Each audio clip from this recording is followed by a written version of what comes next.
This year has been very challenging to the people of Kenya. You've had serious economic problems.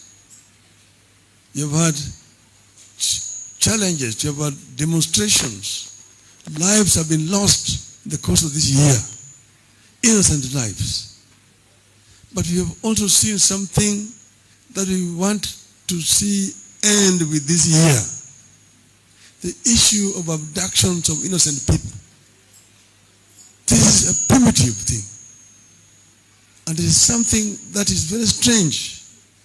You cannot live in a country where people disappear or people are abducted for no other reason and kept incommunicado for a long time. That shows that there is no government. The government must take this matter seriously.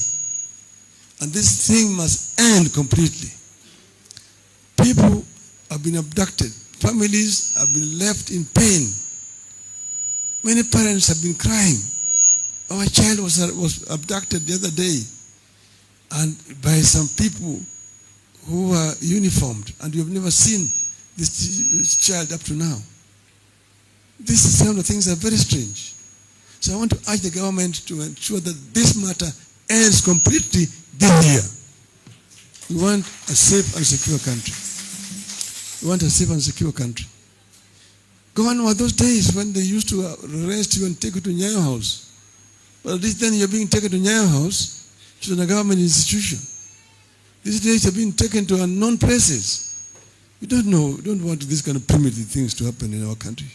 It's primitive and it's unacceptable completely.